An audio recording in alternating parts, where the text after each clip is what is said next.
नमस्कार, महा डिबेट देख रहे हैं आप। मैं हूं प्रशांत कटारे। तो चुनावी मोर्चे पर एमपी में बीजेपी अपनी तैयारियों और रणनीतियों में हर बार सरप्राइज कर रही है।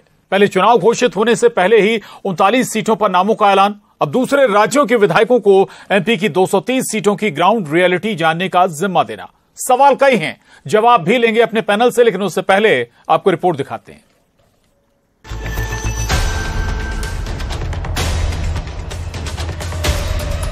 एमपी में बीजेपी के स्पेशल 230, यूपी, बिहार, गुजरात, महाराष्ट्र से आए बीजेपी विधायकों को एमपी की 230 सीटों की ग्राउंड रिपोर्ट तैयार करने का जिम्मा सौंपा गया है। भोपाल में सभी की ट्रेनिंग हुई है। प्रशिक्षण देने सीएम शिवराज भी पहुंचे। भारतीय जनता पार्टी पूरी ताकत से चुनाव के मैदान में उतर रही है और जो हमारे विधायक मित्र आए हैं वो अलग अलग विधानसभा में जनता के बीच और कार्यकर्ताओं के बीच जाएंगे। उससे हमारे चुनाव अभियान को निश्चित तौर पर और बहुत गति मिले। ट्रेनिंग के बाद अगले 7 दिनों तक ये विधायक तय किए गए विधानसभा क्षेत्र में रहेंगे। ये 230 विधायक प्रदेश की एक एक सीट पर जनता से फीडबैक लेंगे, कार्यकर्ताओं से बात करेंगे और गुटबाजी की संभावनाओं पर भी नजर रखेंगे। क्योंकि भारतीय जनता पार्टी का सांसद विधायक भी एक कार्यकर्ता है, तो इस नाते से उस भूमिका में आज 4 राज्यों के हमारे सभी वरिष्ठ विधायक 7 दिन के लिए प्रत्येक विधानसभा में जाएंगे और वहां रह करके कार्यकर्ताओं के साथ समझेंगे भी। अपने अनुभव का वहां हमारे संगठन को भी लाभ मिलेगा। बीजेपी की चुनावी तैयारियों पर पूर्व मंत्री पीसी शर्मा ने तंज कसा। बोले, एमपी में बीजेपी को अपने विधायकों पर भरोसा नहीं। आरोप लगाया कि बीजेपी डराने खरीदने में माहिर है। इसका जवाब चिकित्सा शिक्षा मंत्री विश्वास सारंग ने दिया। ये इनका प्रशिक्षण है कि अगर खरीद सकते हो, जैसे खरीद के सरकार कमलनाथ गिराई और उन्होंने बीजेपी बनाई, और बूथों पे अब ये देख रहे हैं कि किसको खरीद सकते हैं या किसको डरा सकते हैं कि तेरा काम बंद करा देंगे, तेरा धंधा बंद करा देंगे तूने अगर बीजेपी वोट दिए।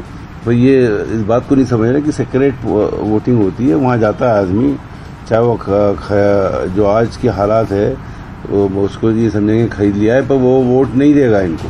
ये हमारा परिवार भाव है, ये कांग्रेस में संभव नहीं है, इसलिए वो इसकी गंभीरता समझ ही नहीं सकते। खास बात यह है कि इस बार बीजेपी अपनी तैयारियों से कांग्रेस को हर रोज चौंका रही है। पार्टी मिशन सरकार पर तेजी से आगे बढ़ती नजर आ रही है और कांग्रेस पीछे छूटती दिख रही है। बीजेपी की तैयारी सी और डी कैटेगरी वाली 100 सीटों को फतेह करने की भी है, जहां 2018 में क्लोज फाइट हुई थी। मकसद इस बार कंफर्ट फिनिश का है। भोपाल से वासु चौरे, शैलेंद्र भदौरिया, न्यूज 18, मध्य प्रदेश, छत्तीसगढ़। तो एमपी में बदली है बीजेपी। जी हां, रणनीतिक स्तर पर या चुनावी तैयारियों के स्तर पर भी हम कहें, ये बहुत कुछ बदलाव नजर आ रहा है कर्नाटक विधानसभा चुनाव के नतीजों के बाद। और ये केवल मध्य प्रदेश नहीं बल्कि राजस्थान, छत्तीसगढ़ में भी ये जो नई रणनीति है नजर आ रही है, बदलाव नजर आ रहा है। चर्चा हम करेंगे। 3 खास मेहमान हमारे साथ जुड़ रहे हैं। पंकज चतुर्वेदी जी, प्रवक्ता बीजेपी, बहुत स्वागत है पंकज जी न्यूज 18 पर आपका।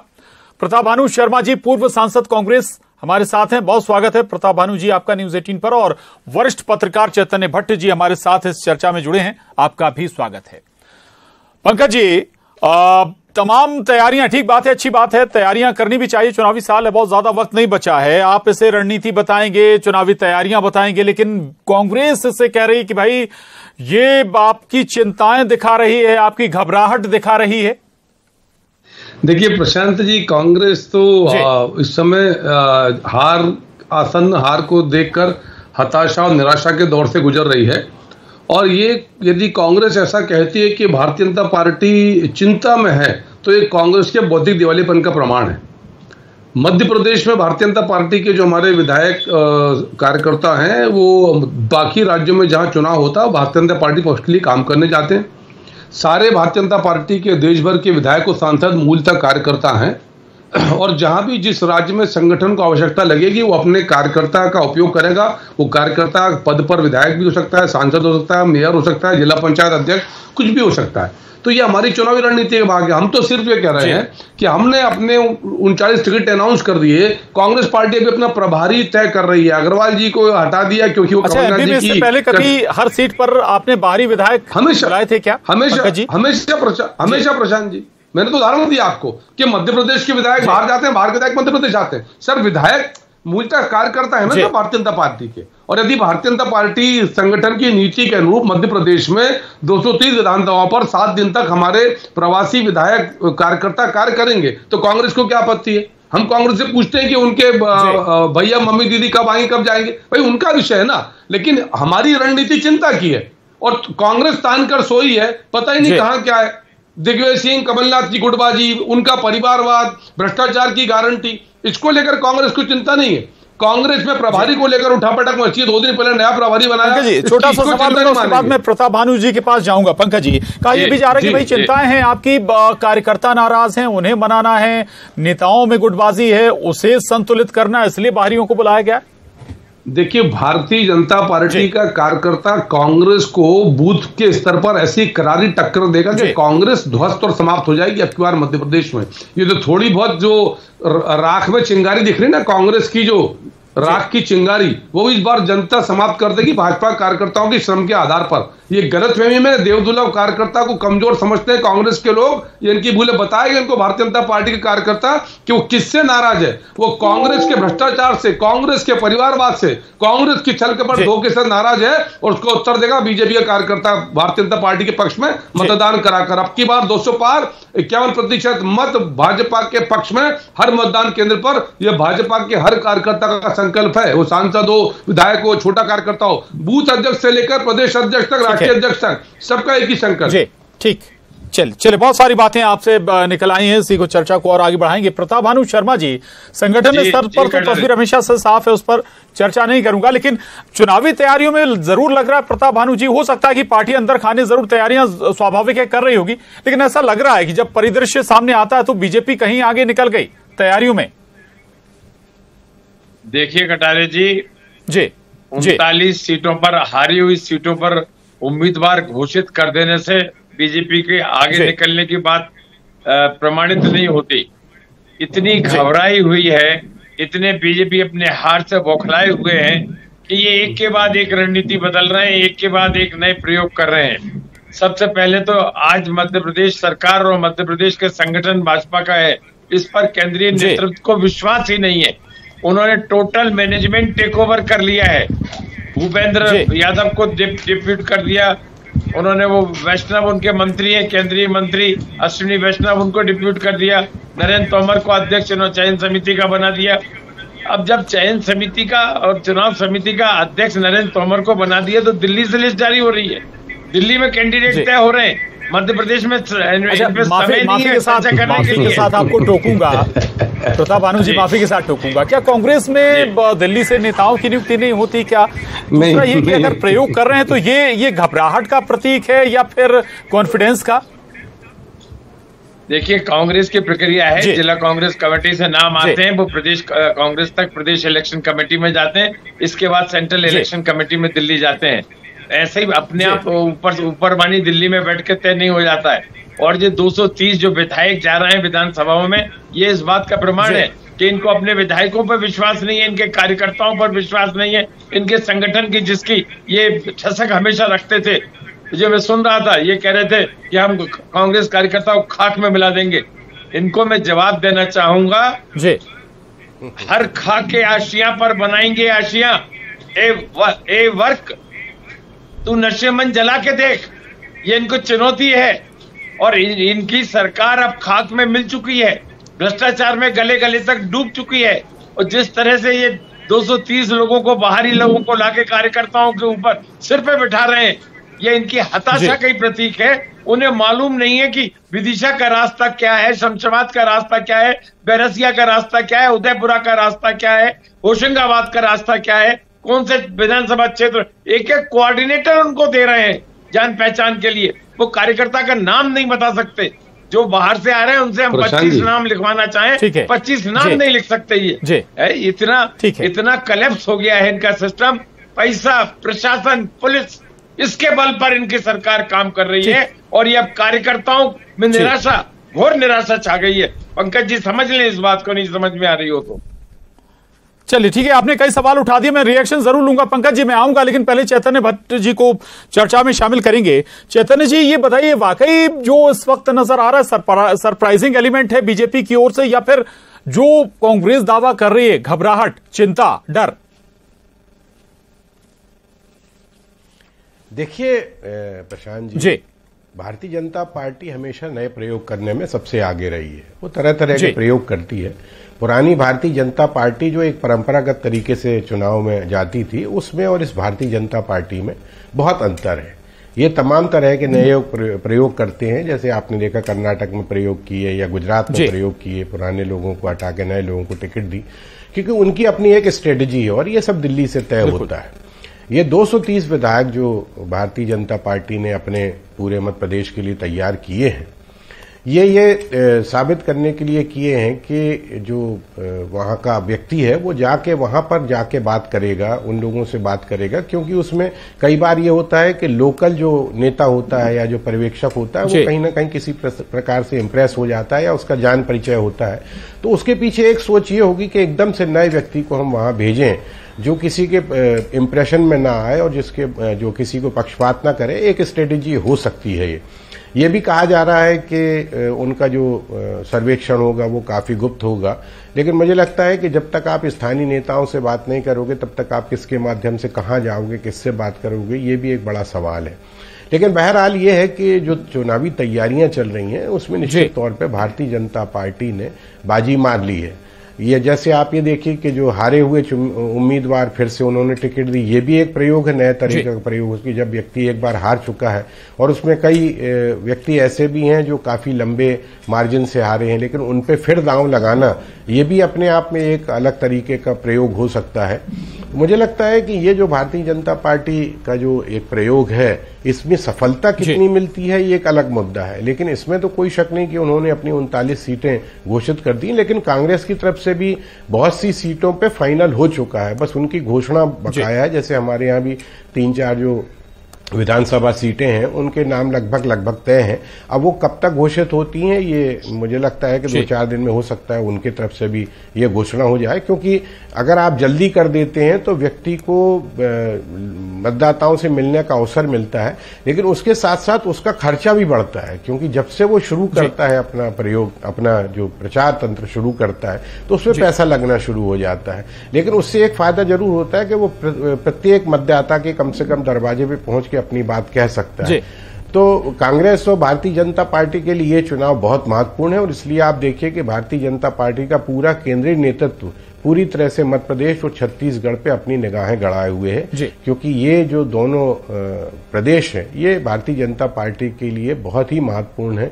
और चूंकि अब छत्तीसगढ़ में तो चूंकि कांग्रेस की सरकार है, लेकिन भारतीय जनता पार्टी चाहती कि वहां भी एक बार पुनः हम काबिज हो, और मध्य प्रदेश में तो खैर प्रयोग चला ही रहे हैं। शिवराज सिंह तरह तरह की घोषणाएं कर रहे हैं जो कहीं ना कहीं मतदाताओं को लुभा सकती है। तो इस तरह की जो स्ट्रेटेजी है दोनों अपने अपने तरह से प्रयोग कर रहे हैं। जहां तक घबराहट का प्रश्न है तो मुझे लगता है कि जब आप किसी युद्ध में जाते हैं तो कहीं ना कहीं अंदर तो घबराहट होती है कि हम इस युद्ध को जीत पाएंगे या नहीं जीत पाएंगे, लेकिन वो सामने नहीं आता है। अपनी तरफ से अपने कार्यकर्ताओं में एक उत्साह का वर्धन जो करने की कोशिश करता है व्यक्ति, सेनापति जो होता है, वही सारी तरीके जो हैं वो भारतीय जनता पार्टी हो या कांग्रेस दोनों अपना रहे हैं।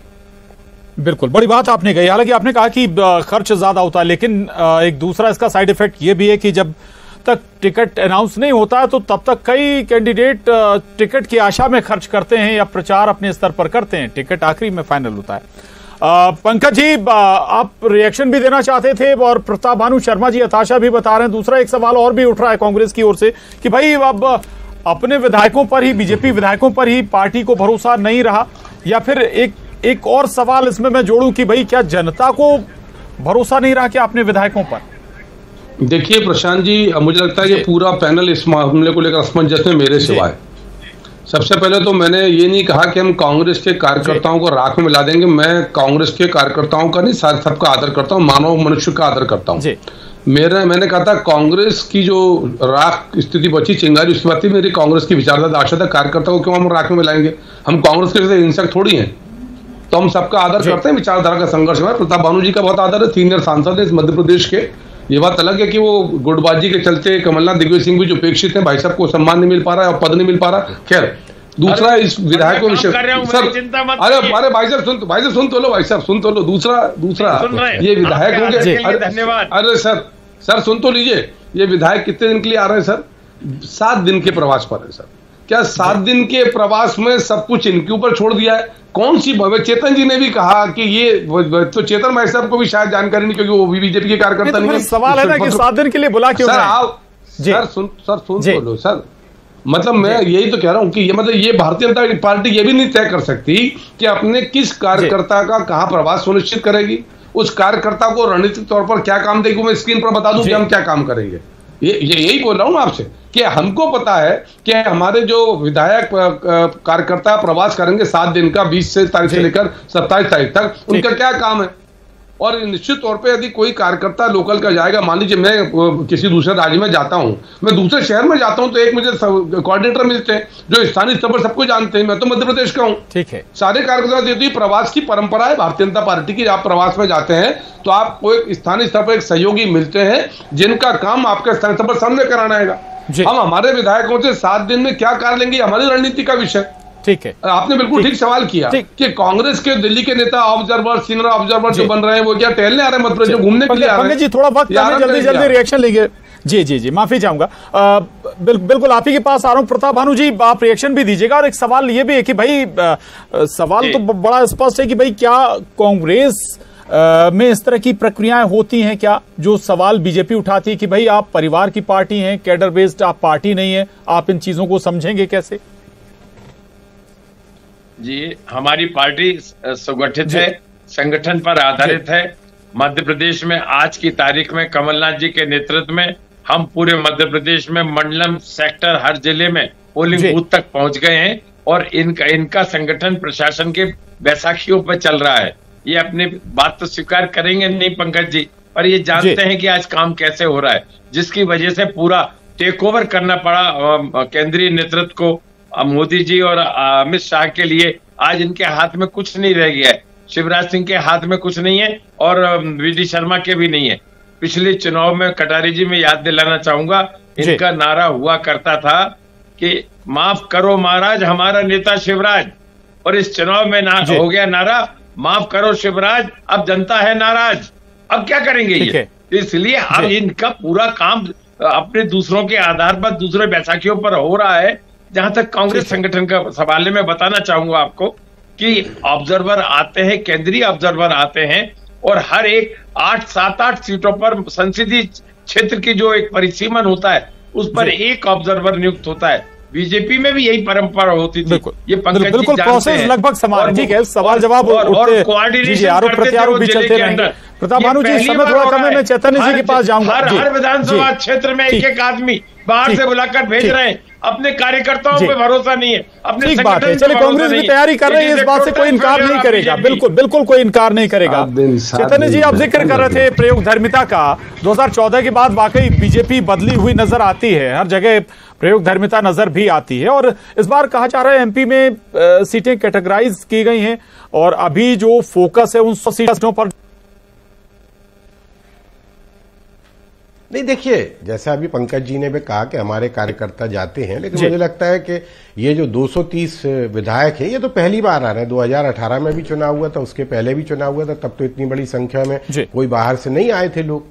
तो ये तरह तरह के प्रयोग करती है भारतीय जनता पार्टी। उसमें हो सकता है कई बार नुकसान भी होता है उसको, कई बार लाभ भी होता है, लेकिन वो अपने प्रयोग से पीछे नहीं हटती है। उसको लगता है कि चूंकि ये सत्ता का संघर्ष है, इसलिए इसमें किसी भी प्रकार की कोताही नहीं बरतना है हमको। इसलिए तरह तरह की जो योजनाएं बनाती है या केंद्रीय नेतृत्व जिस तरह की बातें करते हैं, अभी जैसे देखिए कि आप 39 सीटें जो घोषित हुई हैं, वो भी बहुत ही चौंकाने वाली थी। किसी को भरोसा ही नहीं था कि इस तरह की सीटें जारी हो सकती हैं, नाम हो सकता है। दूसरी बात परिवारवाद की बात है, तो हमारे जबलपुर से प्रतिभा सिंह जो कई वर्षों तक विधायक रही, उनके बेटे को टिकट दिया गया। 2-3 और भी लोग ऐसे हैं जो जिनको परिवार से संबंधित हैं, उनको टिकट दी गई।